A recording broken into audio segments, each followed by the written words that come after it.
Welcome to the point. Tollywood drugs కలకలం, బెంగళూరులో జరిగిన రేవ్ పార్టీ, అందులో నటి హేమ పేరు ఉందా లేదా, ఈ హెడ్లైన్స్ ఇంకా కూడా కొనసాగుతున్నాయి.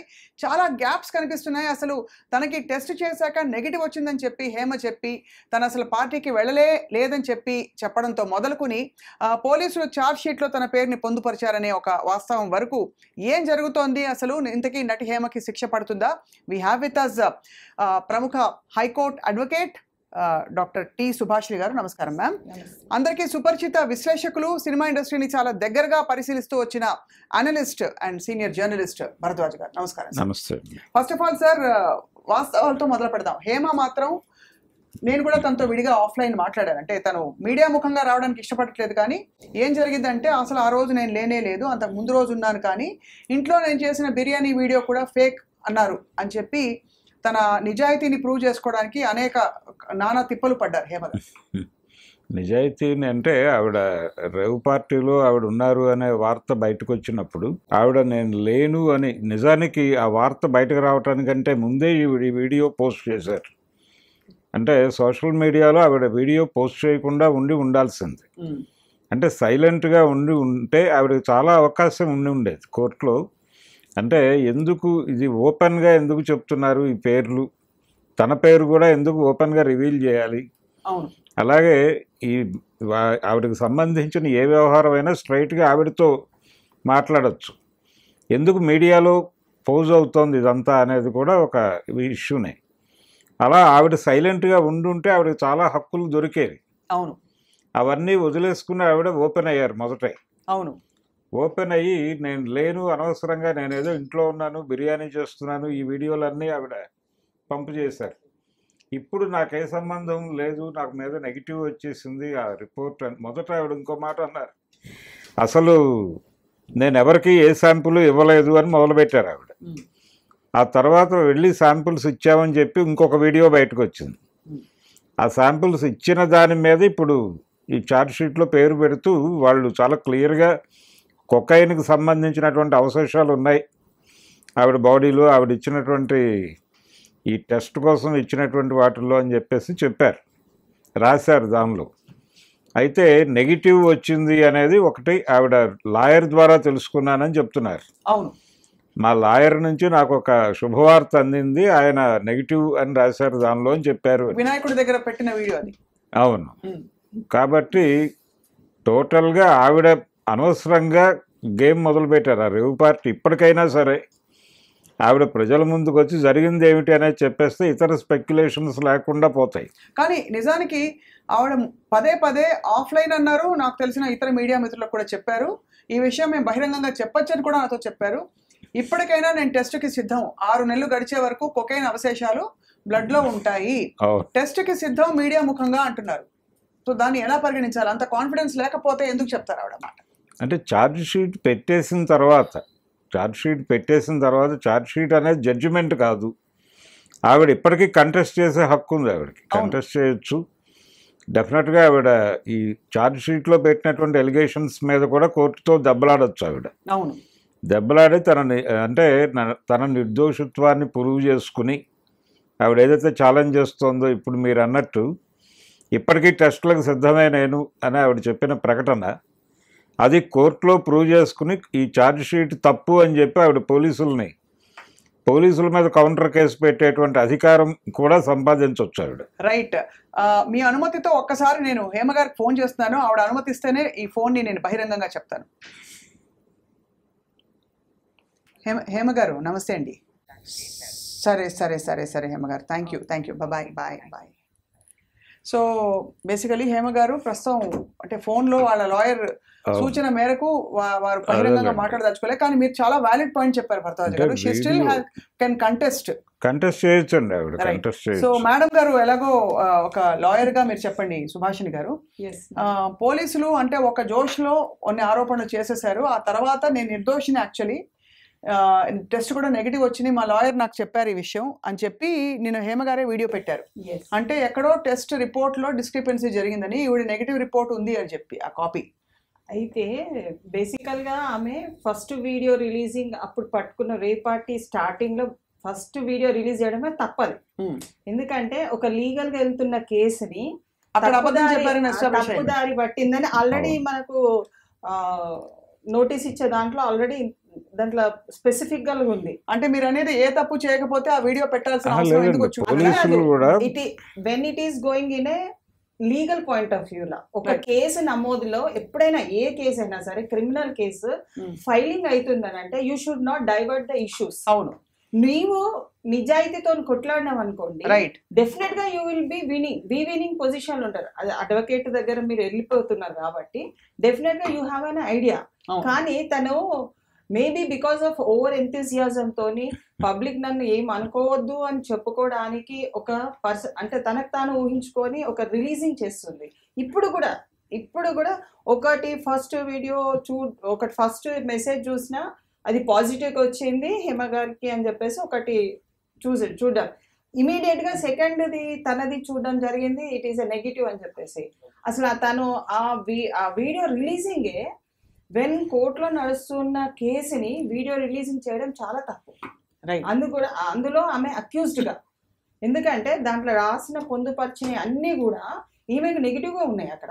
అవును, ఆమె గెలవడము అన్నది తర్వాత విషయము. ప్రజలల్లా ఆమెకున్న ఒక సినిమాకి సంబంధించిన రెప్యుటేషన్ ని ఖరాబ్ అయిపోతుందన్న భయంతో ఆమె చేస్తున్నట్టు కనపడుతుంది. అంటే ఖచ్చితంగా అది ఉంటుంది కదండి, ఎవరికైనా ఉంటుంది, సినిమా వాళ్ళకే కాదు. ఇప్పుడు ఇంట్రాగేషన్ కి ఎవరైనా తీసుకెళ్తే కూడా వాళ్ళు దోషులు అనే లెవెల్లో మీడియా ట్రయల్ జరిగిపోతుంది. సినిమా ఇండస్ట్రీలో ఇప్పుడు ఆ రోజు ఎవరెవరు పట్టుబడ్డారో ఎవరు ఒక్కళ్ళ గురించి కూడా మాట్లాడరు, హేమ గారి గురించి మాట్లాడతారండి అందరూ. కారణం ఏంటి చెప్పండి? అంటే ఆవిడ ఒక్కరే కూర్చుని అక్కడ ప్రత్యేకంగా డ్రగ్స్ చేయడానికి అక్కడ దాకా వెళ్ళారని అనుకోవాలా, లేకపోతే 9 మంది నిర్వాహకులు ఉన్నారు, 88 మంది దోషులు ఉన్నారు. తను రిలీజ్ చేసిన video it is making other people to speak on it. Why is that so surprising అంటున్నారు? Because anybody in their defence or anybody in their ఒక యాంగ్జైటీకి లోన్ అయ్యే వాళ్ళు పేరు ఖరాబ్ అవుతున్న అందరికీ ఉంటుందండి, అది ఉంటది. అది కానీ తను ముందు నుంచి ఉన్నాను, నేను అక్కడ ఒక రోజు ముందు నుంచే ఉన్నాను అని చెప్పుకునే విధానంలో కానివ్వండి, అంటే మామూలుగానైతే ఒక క్రిమినల్ కేసెస్ ఫైల్ అవుతున్న క్రమంలో అలాంటి స్టేట్మెంట్స్ ఇవ్వరు. అయితే సినిమాలో ఆమె పనిచేస్తుంది కాబట్టి ఆమె రెప్యుటేషన్ ఎక్కువ స్థాయిలో దెబ్బతింటది అనే ఉద్దేశంతో కొన్ని డైలాగ్ డెలివరేషన్స్ ఆటోమేటిక్ గా సినిమా ఫీల్డ్ అది ఉంటాయి, ఆ డైలాగ్ డెలివరేషన్స్ ఆటోమేటిక్ గా దానికి రిఫ్లెక్ట్ అయిపోయినాయి. సో దాన్ని ఆమె బ్యాక్ చేయలేదు ఇప్పుడు, ఎందుకంటే ఆల్రెడీ దాంట్లో నోటెడ్ ఉంది. Because she has given a wrong name at the time of taking the samples. ఏమే ఇచ్చింది అనేది అక్కడ నోటిఫై చేసిండ్రు, అది చాలా అంటే మనకు డేంజర్. కానీ రిపోర్ట్ లో తనకి నెగిటివే ఉంది, అందుకే నేను అంత కాన్ఫిడెంట్ గా చెప్తున్నాను, ఇప్పటికైనా మీరు రండి నా బ్లడ్ టెస్ట్ తీసుకోండి అని చెప్తున్నారు హేమ గారు. సో దీనికి ఏంటి పరిష్కారం? ఒకటండి, వాళ్ళు ఎఫ్ఐఆర్ కాపీ కావచ్చు, లేదు ఛార్జ్ షీట్లో కొన్ని భాగాలు బయటకి వచ్చినటువంటి భాగాల్లో వాళ్ళు ప్రధానంగా అక్యూజ్ చేసింది ఇవన్నీ కేసు డైవర్ట్ చేయడానికి ప్రయత్నం చేశారు అనేది ప్రధానంగా మాట్లాడారు. అవును, అది ఇబ్బందికరం. రైట్. అక్కడ మొదలైంది. రెండోది వీడి మీద పెట్టినటువంటి సెక్షన్స్లో నార్కోటిక్స్కి సంబంధించిన దానిలో 27B అనేది పెట్టారు. అంటే కన్జ్యూమ్ చేసినప్పుడు పెట్టేటువంటి సెక్షన్స్ అవి. అంటే పర్సనల్ గా తీసుకుంటున్నారు అనేది వాళ్ళకి ఈ సెక్షన్ 27 and 27B. అది కొంచెం ఇబ్బందికరం. అవి ఉన్నాయి కాబట్టి కొకైన్ తీసుకున్నారు అనే మాట కూడా ఛార్జ్ షీట్లో ఉంది అనేది బయటకు వచ్చింది. అది ఎలా బయటకు వస్తుంది? ఎవరు రిలీజ్ చేశారు? అక్కడ నుంచి మీడియా ద్వారా బయటకు వచ్చిందేనండి. పోలీసులు లీక్ చేయడం లేకపోతే అది వచ్చే అవకాశం లేదు. కానీ పోలీసులు ఈ దిక్కుమాల అలవాటు ఏంటి లీక్ చేయడం? ఒక ఇంపార్టెంట్ కేసు, ఇది ఇక్కడ హేమగారు అవ్వచ్చు, రేపు ఇంకొక బడాబాబు అవ్వచ్చు, ఇంకెవరైనా. ఇప్పుడు బయటకు వచ్చిన ఛార్జ్ షీట్ అని చెబుతున్న దానిలో కూడా అక్యూజ్డ్ నెంబర్ 11 ఉంది. ఆ 11 అనే ఆ పేజెస్ వరకే మాత్రమే, ఈవిడ పేజెస్ వరకు మాత్రమే బయట. అది తప్పంటాను కదా సార్. నేను ఏమంటానంటే అందరినీ నిజంగానే దోషులు ఉంటే, లేదు పట్టుబడ్డ వాళ్ళు అంటూ ఉంటే అక్కడ 88 మంది మీద కేసు ఉంది అనేది ఒక మాట అండి. మిగతా 87 పేర్లు ఎక్కడ? మిగిలిన పేర్లు వాసు అనేటువంటి పేరు ఒకటి మాత్రమే వినిపిస్తోంది. అవును, తర్వాత హేమ గారి పేరు మాత్రమే వినిపిస్తోంది. ఇంకా 2-3 పేర్లు అంటే ప్రధానంగా ఆయన బర్త్డే సందర్భంగా ఏర్పాటు చేసినటువంటి పార్టీ అది. ఒకటి ఇక్కడ ఏంటంటే అటెండింగ్ రేవ్ పార్టీ అన్నది, లేకుంటే ఒక పార్టీని ఎంజాయ్ చేయడం అన్నది తప్పు కాదు. కానీ ఇల్లీగల్గా అంటే ఏదైతే మనకు NDPS యాక్ట్ ప్రకారము కన్జ్యూమ్ చెయ్యొద్దు అని చెప్పిన డ్రగ్స్ని ఒక పార్టీలో వాడుతున్న క్రమం తప్పది. వార్తల ఆమె క్రమం వెళ్ళడం తప్పు. తప్పు కాదు, అమ్మాయిని తీసుకెళ్ళడం అన్ని ఏదైనా అది అంటే కూడా ఇల్లీగలే కదా. అంటే నేను అనేది ఇవన్నీ నిర్ధారణ అయ్యి ఉంటే గనక ఈ రిపోర్టు ఓన్లీ పోలీసుల చేతికి మాత్రం ఉండే ఈ రిపోర్టు పబ్లిక్ వచ్చేసింది కదా. ఎట్లా పబ్లిక్ వచ్చింది ఆల్రెడీ ఫస్ట్ నుంచి అందరినీ వీడియోస్ అన్ని కూడా ఫస్ట్ నుంచి అరెస్ట్ కానుంచి చూపిస్తున్నారు అన్ని కూడా. అవునండి, సో కరెక్ట్. సంబడి ఈస్ అంటే ఫాలోయింగ్ ద థింగ్. సెలబ్రిటీస్ ఉన్నారు కాబట్టి కొంత పీపుల్స్ అటెన్షన్ డ్రైవ్ చేయొచ్చు దీనిలో నుంచి అనే ఉద్దేశంతో ఈ కేసును కొంచెం మీడియా హైలైట్ చేయటం కూడా జరిగింది. అంటే సార్ నేను ఇక్కడ హేమ గారు తీసుకున్నారా లేదా వెళ్ళారా అనే ప్రశ్నను కూడా నేను అది గౌరవ కోర్టు పరిధిలో అది పూర్తిగా ఉంటుంది, దాన్ని మాట్లాడలేదు సార్. ఒకళ్ళిద్దరు పేర్లు బయట పెట్టే సునకానందం ఏదైతే ఉందో అది ఎక్కడి నుంచి మొదలవుతుందో అడుగుతున్నాను. Somebody is following their programming. Then why are we not following on the others, all the 87 cases who are possibly politicians? వీళ్ళ పేర్లు మాట్లాడితే ప్రముఖంగా అటెన్షన్ డ్రాగ్ చేయొచ్చు, ప్రపంచాన్ని మన వైపు తిప్పుకోవచ్చు అనే ఉద్దేశంతో దీన్ని ఎక్కువ చర్చకు పెడుతున్నారు. ఇప్పుడు కూడా ఈ ఛార్జ్ షీట్లో ఆ 11 అక్యూజ్డ్ నెంబర్ అనే వస్తుంది. అదొక్క 4 పేజీలు మాత్రమే బయట సర్క్యులేట్ అవుతున్నాయి ఈవిడికి సంబంధించింది. రైట్. మిగిలిన ఎవరికి సంబంధించిన ఇన్ టోటల్ లేదు, అది కేవలం ఈవిడికి సంబంధించిన కాగితాలు మాత్రమే వాట్సాప్లో సర్క్యులేట్ అవుతున్నాయి.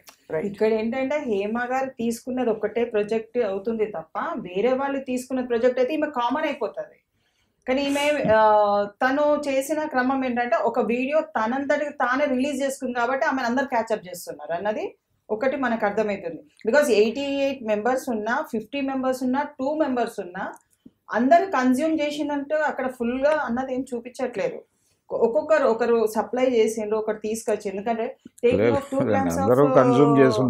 Drug also is an illegal. But I'm saying 1 year conviction. if that has been అవును మ్యామ్, కరెక్టే. with due respect, if that is an established fact, where is the charge sheet, who has seen her name, where is the report, has the report been officially released? I want to ask this question. Or is this something we are guessing? ఇప్పుడు charge sheet website నుంచి తీసుకోవచ్చండి. Charge sheet website నుంచి తీసుకోవచ్చా? ఇప్పుడే కుదరదు sir, ఎందుకంటే మొన్న recent గా వేసింది. మరి ఎవరు చెప్తున్నారు అంటున్నా నేను. కోల్కతా ఇక్కడ రెండు ప్యారల్స్ డ్రా చేద్దామండి. కోల్కతా మెడికో హత్య కేసు జరిగిన తర్వాత కూడా ఎన్నో రకాల వర్షన్స్ వచ్చాయి బయటికి. అవును, అక్కడ ఎంత స్పర్మ్ ఉంది, ఎంత మంది ఉండుంటారు, 18 మంది అని ఒకళ్ళు, 4 అని ఇంకోళ్ళు, ఒకళ్ళే అని ఇంకోళ్ళు, ఎవరికి ఇష్టం వచ్చిన భాషను రాసుకున్నారు. నేను అనేది డ్రగ్స్ లాంటి ఒక సీరియస్ ఇష్యూలో ఇవాళ ఇది ఎంటర్టైన్మెంట్ వాల్యూకి సినిమా ఇండస్ట్రీ అంతా డ్రగ్స్ అని చర్చించుకోవడానికి తప్ప వాస్తవాలను ఎక్కడ బయటకు తీసుకొస్తున్నాము? Drugs is a very particularly government is on this issue. Absolutely, they should be. They are going in a very systematic manner in colleges, community service లో వెళ్తున్నారు. డ్రగ్స్ చాలా లోతుగా వెళ్ళిపోయిందండి. ప్రజలలోనే కాదు, సామాన్య చిన్న పిల్లలకు కూడా జస్ట్ మనకు సెంట్ వేసుకునే దాంట్లో చిన్న క్యాప్సూల్ టైప్ లో ఉన్నాయి కొన్ని వాటిలలో. అగ్రీడ్ మ్యామ్, చాలా దారుణం ఇది మహమ్మారి. దీన్ని కంప్లీట్ గా వదిలించుకోవాలి. నువ్వు నీ ప్రతాపం చూపించుకోవడానికి ఎవరో ఒకళ్ళిద్దరు పబ్లిక్ ఫిగర్స్ ఉన్నారు కదా అని వాళ్ళ విషయం పదే మాట్లాడడం కంటే ఈ డ్రగ్స్ పిల్లల స్కూల్స్ వరకు చేరిపోయాయనే సీరియస్ ఇష్యూని దాన్ని ఆపలేకపోతున్నావా అని అడుగుతున్నాను నేను. Government what is NCB doing? ఎందుకు దాని ఎంట్రీని ఆపలేకపోతున్నావా? చిన్న పిల్లలు అంటే స్కూల్ పిల్లలు, కాలేజీ పిల్లలు వీళ్ళు తీసుకుంటున్నారు అనే ఆవేదన ఒకవైపు, సినిమా ఇండస్ట్రీ వాళ్ళు తీసుకుంటున్నారు అనేది ఇంకొక వైపు. ఈ రెండూ తప్ప ఇంకొక ఏరియాలో డ్రగ్స్ అనేది ఎప్పుడు వినలేదు నేను ఇప్పటిదాకా. అది ఎందుకు కాలేజెస్ ఓకే, నేను చెప్పేది అదే. విద్యా సంస్థలు సినిమా వాళ్ళు తప్ప ఇంకొక ఏరియాలో ఎవరైనా సెక్రటేరియట్లో డ్రగ్స్ దొరికాయని కానీ, లేకపోతే ఫలానా పార్టీ ఆఫీస్లో డ్రగ్స్ దొరికాయని కానీ నేను ఎప్పుడూ వినలేదు. Cinema is a one thing where entertainment is more projected కాబట్టి దాని మీద ఎక్కువ అంటే ఐవ్యూ అనేది ఐవ్యూ ఉంది కాబట్టి అలా వాళ్ళకు ఎనిమీస్ వాళ్ళు కూడా కొంతమంది ఉంటారు. Maybe they might want to project her so that tomorrow her enmity వాళ్ళకు కూడా అంటే ఒకటి లిమిట్ అయితే ఉంది. ఒకటి మ్యామ్, నిప్పు లేనిదే పొగరాదన్నది ఒక చాలా పాత నానుడి. Yes. అది ఓకే పక్కన పెడితే, ఇక్కడ మళ్ళీ ఐఎమ్ రీట్రేటింగ్, ఇది అక్కడ హేమ గారు ఉన్నారా లేదా అనేది గౌరవ కోర్టు తెలుస్తుంది. ఆవిడ చాలా కాన్ఫిడెంట్ గా ఉన్నారు, నా నిజాయితీ నేను చార్జ్ షీట్ పట్టుకుని వస్తాను, అది చేతికి రాగానే అప్పుడు తెలుస్తుంది అసలు ఏమిటని చెప్పి అంటున్నారు. సరే, వాట్ ఎవర్ ఇట్ ఇస్, ఆవిడ ఇప్పుడు ఇన్ఫ్లుయెన్స్ చేశారు ఫ్యాక్ట్స్ అని కూడా ఒక ఆరోపణ ఎదుర్కొంటున్నారు. అది కూడా మాట్లాడుతున్నారండి. అంటే ఇక్కడ ఒక చిన్న విషయం అండి, ఒకవేళ if her name is deleted from the charge sheet, she will be అది చాలా బెటర్ గా ఉంటది. అలా అంత ఓపిక కూడా ఈమెకు అవసరం, చాలా అవసరం ఉండే. కానీ ఇప్పుడు 2-3 చోట్ల ఆమె మెసేజెస్ ఇస్తుంది కాబట్టి దట్ హ్యాస్ క్యారీడ్ అవుట్, పబ్లిసిటీగా ఎక్కువ వెళ్ళిపోతున్నారు. ఆమె ఇవ్వకుండా ఉన్నదనుకోండి, ఆమె contesting, she has as an accused, she has every right to contest her case. Right, she will win it if she has, అంటే దాంట్లో ఇప్పుడు పర్సనల్ గా తీసుకున్నది అన్నది తన మీద పెట్టిన అభియోగము. అవును, అమ్మిందనే అభియోగము వేరు, దాంట్లో పార్టిసిపేషన్ వీళ్ళకి అన్ని సెక్షన్స్ అట్రాక్ట్ అయ్యాయి అన్ని. ఇప్పుడు హేమ గారి మీద ఏవో సెక్షన్స్ ఉన్నాయి చెప్పండి, మీకు తెలిసిన ఇన్ఫర్మేషన్ ప్రకారం. తర్వాత మీ సోర్స్ ఏమిటి మ్యామ్? ఎస్, అంటే మీ సోర్స్ అంటే చార్జ్ షీట్ మీరు చూసారా? చార్జ్ షీట్ అంటే ఆమె తీసుకున్న నోటీస్ లో ఉన్న సెక్షన్స్ అన్ని కూడా ఉన్నాయి. అది ఆ నోటీస్ ప్రకారం ఇప్పుడు ఆవిడకి షీ హాజ్ క్లియర్ గా అంటే తీసుకున్నట్టు, అమ్మినట్టు, పెడ్లింగ్ ఒకటి, దాంట్లో పెడ్లింగ్ ఆవిడకి సంబంధం లేదండి. పెడ్లింగ్ చెప్పండి. లేదు, పెడ్లింగ్ లేదు, కన్జ్యూమ్ చేశారనేది మాత్రమే ఉంది ఆవిడ మీద ఎలిగేషన్. రైట్, కన్జ్యూమ్ చేశారనే ఆరోపణ. పార్టిసిపేషన్ ఉంది, పార్టిసిపేషన్ ఇదంతా అంటే ఇల్లీగల్ గా ఉన్న కాన్సెప్ట్ ఉన్న సెక్షన్స్ అన్ని కూడా దాంట్లో పెట్టడం జరిగింది. ఆమె మీద మొదటి నుంచి ఏంటంటే ఒక పాయింట్ ఆఫ్ వ్యూ లో ఆమె ఒక్కదాన్ని ఎక్కువ ప్రొజెక్ట్ చేసిండ్రు దీంట్లో. నేను అదే అడుగుతున్నాను, మిగతా వాళ్ళు ఏమయ్యారని అడుగుతున్నాను, అంతక్కడే అడుగుతున్నాను. మిగతా వాళ్ళ పేర్లు ఎందుకు రావట్లేదు? ఈవిడ ఒక్కడి మీద అంటే ఈవిడ కుట్ర పన్నేసే దేశంలో డ్రగ్స్ అని ఈవిడే తీసేసుకుని అర్జెంట్ గా అమ్మేసినట్టు ఆవిడ మీద ఆవిడ గోడకేసి నెట్టేసి ఇప్పుడు ఆవిడ డిఫెండ్ చేసుకుని వీడియోలు పెడితేనేమో దాన్ని కూడా తప్పుడుతున్నారు. అందులో రాజకీయ నాయకులు కూడా ఉన్నారు అనేది. Why can't the department be transparent about this sir? రాజకీయ నాయకులు కూడా ఉన్నారు దానిలో అనేది బయటకు వస్తుంది, కానీ ఏ రాజకీయ నాయకుడి పేరు బయటకు రాలేదు. పొలిటీషియన్స్ ఉన్నారు దీనిలో, అదే పొలిటీషియన్స్ ఉన్నారు, రకరకాల ఫీల్డ్కి చెందిన వాళ్ళు ఉండొచ్చు, వ్యాపారస్తులు ఉండొచ్చు, కాంట్రాక్టర్లు ఉండొచ్చు, లేదు ఎడ్యుకేషనల్ ఇన్స్టిట్యూషన్స్ చెందిన వాళ్ళు ఉండొచ్చు. ఇంకా మొన్న రీసెంట్ గా కూడా మొన్న కూడా సాఫ్ట్వేర్ నుంచి కూడా ఒక 8 మంది. అదే సార్, అదే అంటున్నాను. అందరినీ ఎక్స్పోజ్ చేయాలి, సమస్యను ఎక్స్పోజ్ చేయాలి. మోర్ దెన్ ఎనీథింగ్ ఎక్కడి నుంచి వస్తున్నాయి, కొనుక్కున్నట్టు డ్రగ్స్ ఎక్కడి నుంచి కొనుగోలు చేస్తున్నారు. ఇక్కడ మనకి రాడిసన్ పబ్ మీద జరిగినటువంటి దాడి సందర్భంగా కూడా కేవలం సినిమా పర్సనాలిటీలు వాళ్ళ బంధువుల పేర్లు మాత్రమే బయటకు వచ్చినాయి తప్ప మిగిలిన వాళ్ళు ఎవరి పేరు బయటకు రాలేదు లిస్టులో. వాళ్ళు ఏ ఫీల్డ్కి చెందిన వాళ్ళు అనేది కూడా బయటకు రాలేదు. సినిమా వాళ్ళతో రిలేషన్ ఉన్నటువంటి వాళ్ళ పేర్లు మాత్రమే బయటకు తీసుకొచ్చి హడావిడి చేస్తున్నారు. నిజానికి సినిమా పరిశ్రమకు సంబంధించిన సంఘాలు కూడా ఎందుకు ఇలా చేస్తున్నారు అని ఇప్పుడు నిలదీసే ప్రయత్నం చేయలేదు. అవును, దాన్ని కూడా క్వశ్చన్ చేయాలి ఒకసారి. అంటే హేమ గారు మాట్లాడచ్చు ఇప్పుడు వాళ్ళతో. రెండోది, ఆవిడ అసలు కోర్టును కూడా కోరుకోవచ్చు, నా పేరు బయట సర్క్యులేట్ కాకుండా చూడాల్సిన ప్రైవసీ కల్పించాలని ఆవిడ కోర్టును అడగచ్చు. తను మొదటి నుంచి కూడా షీఈస్ ట్రైంగ్ టు ఫైట్. నేను కాదు, నన్ను ఎందుకు ఇంత ఇది చేస్తున్నారు, నన్ను బలహీనతల కింద ట్రీట్ చేసి నన్ను మొత్తము కుదిపేస్తున్నారు నా జీవితాన్ని అని she is trying to ask. But ఆమె ఒక మహిళగా ఆమె ప్రజల్నే కాదు, కోర్టుకి అప్లికేషన్ పెట్టుకొని నా పర్సనల్ లైఫ్, నేను నా హస్బెండ్, నా పిల్లలు, నా జీవితం అన్నది ఒకటి ఉంది, నన్ను ఇలా ప్రొజెక్ట్ చేయొద్దు, నేను I'm ready to contest the case అనేది ఒక పిటిషన్ వేసుకొని వెళ్ళొచ్చు. దాంట్లో దెర్ ఈస్ ఇప్పుడు చెప్పడం అయితే అలాగే చెప్తున్నారు, నేను కంటెస్ట్ చేస్తాను, ఖచ్చితంగా నేను నిజాయితీ ప్రూవ్ చేసుకుంటాను. నేను వీడియో అంతే కదా సార్, డాక్టర్ లాయర్ గారు చెప్పారని చెప్పి. ఒకటి నెగిటివ్ గా ఉంది, పాజిటివ్ గా ఉంది. You need not declare it, that police they will declare it or court will give the order. కానీ ఈమెకు డిక్లేర్ చేసుకోవడం వల్ల పోలీస్ వాళ్ళు మళ్ళీ అక్కడ ఏంటంటే తను డిక్లేర్ చేసుకుని ఎట్లా చేసుకుంటది ఒక అక్యూజ్డ్ అనేది కేసు డైవర్షన్ చేస్తున్నట్టుగా వాళ్ళు భావించే ప్రమాదం ఉంది కాబట్టి ఆవిడ మాట్లాడకపోవడం బెటర్. మాట్లాడలేదు ఇవాళ, అదే కారణంతో ఆవిడ బహిరంగంగా మాట్లాడడానికి సిద్ధపడలేదు. మాట్లాడద్దు, వేరే తీరుగా నన్ను దయచేసి ప్రొజెక్ట్ ఇలా చేయకండి అని మాట్లాడచ్చు. రైట్, భరద్వాజ్ గారు, మా మూవీ ఆర్టిస్ట్ అసోసియేషన్ లో ఆవిడ మెంబర్షిప్ ని రివోక్ చేసి మళ్ళీ దాన్ని అవును. రీఇన్స్టేట్ చేశారు. సో ఇప్పుడు ఏం జరిగే అవకాశం ఉంది? అంటే ఇప్పుడు మళ్ళీ మా అసోసియేషన్ నిర్ణయం తీసుకోవాలి. అంటే ఛార్జ్ షీట్లో ఆవిడ పేరు వచ్చేసింది అని. లేదు, ఆవిడ ఇంతకు ముందు సమర్పించారు కొన్ని, అంటే కొన్ని టెస్ట్ రిపోర్ట్లు సమర్పించిన తర్వాతే ఆవిడకి తిరిగి సభ్యత్వం ఇవ్వటం జరిగింది. అవేమిటి అనేది బయటకు రావాలి. ఇప్పుడు కానీ ఆవిడ ఏం సమర్పించారు, దేని ఆధారంగా మళ్ళీ అసలు మొదట ఎందుకు ఆవిడని సస్పెండ్ చేశారు, తర్వాత ఎందుకు మళ్ళీ తీసుకున్నారు, తీసుకోవటానికి వాళ్ళకి ఆవిడ సమర్పించినటువంటి కాగితాలు ఏమిటి, ఇవన్నీ కూడా చెక్ చేసుకుని వాళ్ళు నిర్ణయం తీసుకోవాలి. ఇప్పుడు అదే దీంట్లో ఏంటంటే ఒకవేళ ఆమెని సస్పెండ్ చేసినా ఆమె she has every right to be the member of the మా. ఎందుకనంటే she is a part and parcel of the accused but not proved. అవునండి. కోర్టు అది ఎలా అది అక్కడే ఇబ్బంది కలిగించే విషయం ఏంటంటే, సరే పూరి జగన్నాథ్ ఆర్మీ ఇంట్రాగేషన్కి వెళ్తున్నారు అని చెప్పి ఆల్మోస్ట్ వాళ్ళు ఇంకా శిక్ష పడిపోయిన లెవెల్లో మాట్లాడుకున్నారు అందరూ. కానీ నిజానికి ఇంట్రాగేషన్ ఇస్ అ పార్ట్. వాళ్ళని తీసుకెళ్ళినప్పుడు కెమెరాలు ఖచ్చితంగా 10 కెమెరాలు కాదు 30 కెమెరాలు వస్తాయి సినిమా వాళ్ళు కాబట్టి. అయితే అంటిల్ ప్రూవెన్ ఇప్పుడు కూడా do you think according to the court of law Hema is and others all the other 87 are proven guilty అండి మేడం? అందరు కాకపోవచ్చు. ఎందుకంటే కానీ ఇప్పుడున్న పరిస్థితి చెప్పండి. ఇప్పుడున్న ఛార్జ్ షీట్ లో వేసింది ఆల్రెడీ దొరికింది కదా, మెటీరియల్ దొరికింది కాబట్టి. కానీ తను ప్రూవ్ చేసుకోవాల్సిన సమయం ఆసన్నమైనప్పుడు తన statements should not be given. అది చాలా స్ట్రిక్ట్లీ ప్రొహిబిటెడ్. అది according to law also it is prohibited.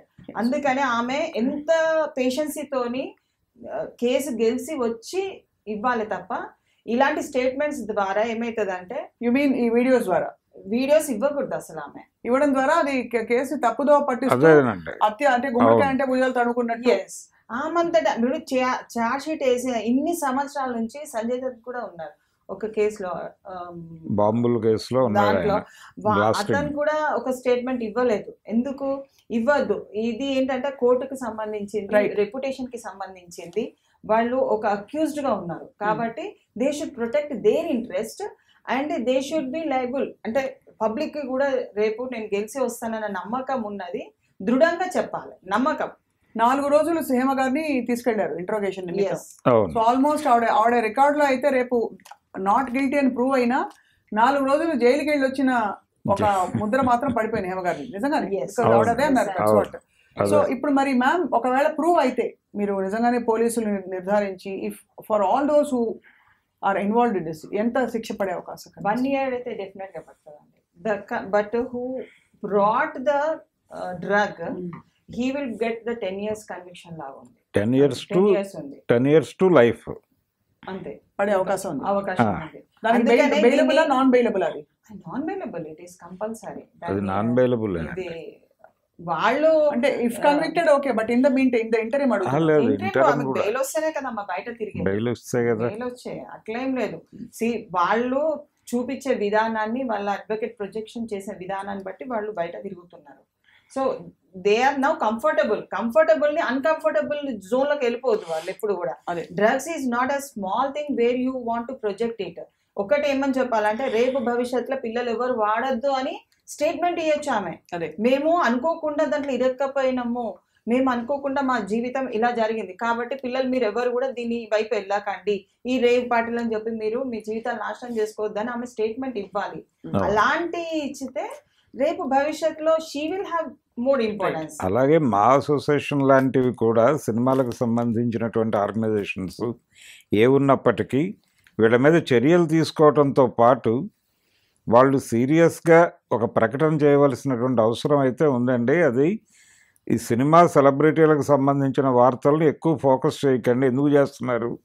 మీరు ప్రజల దృష్టిని ఆకట్టుకోవటం కోసం మా జీవితాలని రోడ్డు మీద వేసే హక్కు మీకు లేదు అనేది బలంగా మాట్లాడాల్సినటువంటి అవసరం అయితే ఉంది. అది అవును, ఖచ్చితంగా. నేను అంతేకాకుండా పోలీస్ డిపార్ట్మెంట్ కావచ్చు, అలాగే మీడియా మిత్రులు కావచ్చు, ఖచ్చితంగా సమస్యని పూర్తిగా అంటే సమూలంగా పరిష్కరించే దిశగానే మనం దీన్ని కవర్ చేయాలి. ఎక్కడి నుంచి ఇంకా ఈ డ్రగ్స్ వస్తున్నాయి, అసలు ఈ రేవ్ పార్టీ సంస్కృతిని కంప్లీట్గా ఆపేయడానికి ఏ చర్యలు తీసుకుంటున్నారు డిపార్ట్మెంట్స్, ఎక్కడో ఒకసారి వీరోచితంగా వెళ్ళి రైడ్ చేసి పట్టుకోవడం కాదు, ఇంకా కూడా దొరకకుండా జరుగుతున్న రేవ్ పార్టీల పరిస్థితి ఏంటి, పూర్తిగా సినిమా ఇండస్ట్రీకి సంబంధించిన వాళ్ళు కావచ్చు, పబ్లిక్ మీడియాలో ఉన్న వాళ్ళందరూ కూడా సమాజంలో గౌరవంగా ఉదాహరణ ఇస్తూ ఒక ఎగ్జాంపుల్ ఇచ్చే లైఫ్ బతకాల్సిన అవసరం, ఆ బాధ్యత ఉంటుంది. కాబట్టి ఖచ్చితంగా ఇటువంటివి పూర్తిగా మనం ఖండించాలండి. భరద్వాజ్ గారు, సో ఫైనలీ మీరేమంటారు సార్? సినిమా ఇండస్ట్రీ తరఫున ఒక ఉద్యమం అంటే ఇజ్ ఇట్ పాసిబుల్ అసలు? అంటే నిజంగానే వాళ్ళే వచ్చి బయటికి, అంటే ఇప్పుడు ప్రభుత్వం కోరుతోంది అంటే రేవంత్ రెడ్డి గారు ఒక విజ్ఞప్తి చేశారు సినిమా పరిశ్రమకి, మీరు తీసేటువంటి సినిమాల టిక్కెట్ల రేట్ల పెంపు కోసం మా దగ్గరికి వస్తున్నారు, ఇదే సందర్భంలో మీరు ఈ డ్రగ్స్కు వ్యతిరేకంగా కొన్ని డాక్యుమెంటరీస్ చేసి మాకు ఇవ్వండి అని అడిగాడు ఆయన. అడిగినప్పుడు చిరంజీవి గారు ఒక డాక్యుమెంటరీ చేసి ఇచ్చారు, అది థియేటర్స్లో ప్లే అవుతోంది. అలాగే ఇంకొక 2-3 నిర్మాతలు కూడా చేసి ఇచ్చారు.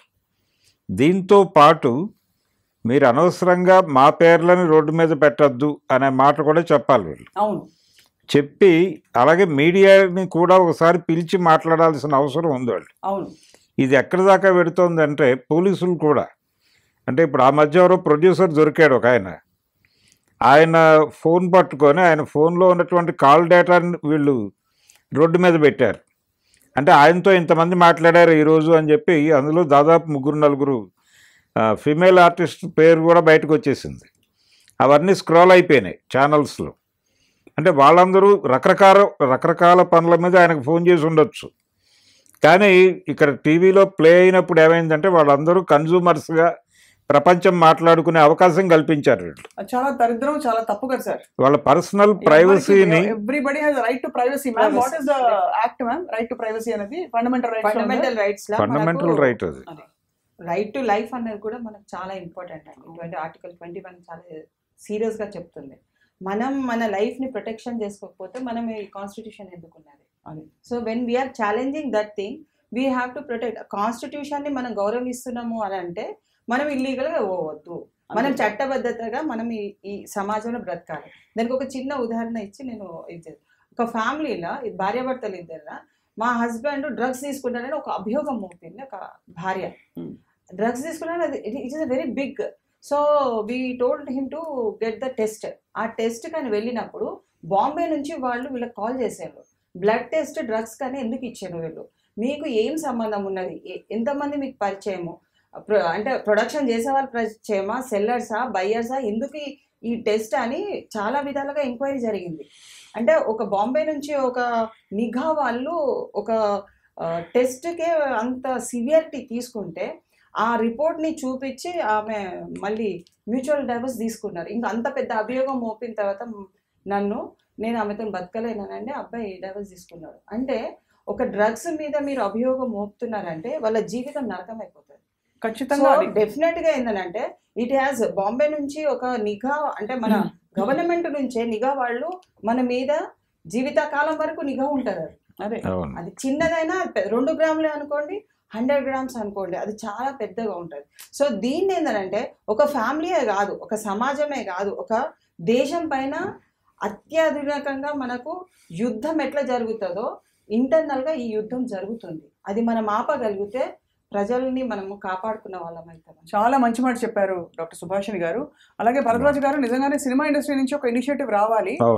ఒకటి ఏంటంటే వాళ్ళ ఫ్రెటర్నిటీని ప్రొటెక్ట్ చేయడమే కాకుండా ఈ సమస్యని కూడా మేము కూడా యాక్టివ్గా పోరాడతాం అనే ఒక మెసేజ్ వచ్చిన రోజు ఖచ్చితంగా ఊరికే పాక్షిక సమాచారం బయట పెట్టడం కానీ, ఒకళ్ళనో ఇద్దరునో అలాగేంటి సిలువేసి ఎక్కించడం కానీ ఇట్లాంటివి కాకుండా తప్పకుండా ఐ థింక్ ఈ సమస్య మూలం ఎక్కడుందో వెతికి దీన్ని పూర్తిగా కూకటి వేళ్ళతో తీసి పడేసే ఒక అవకాశం మనందరికీ వస్తుంది. Right sir, thank you Bharadwaj గారు, థ్యాంక్ యూ సుభాష్ గారు, నమస్కారం. And that is to the point today. Thank you all for watching.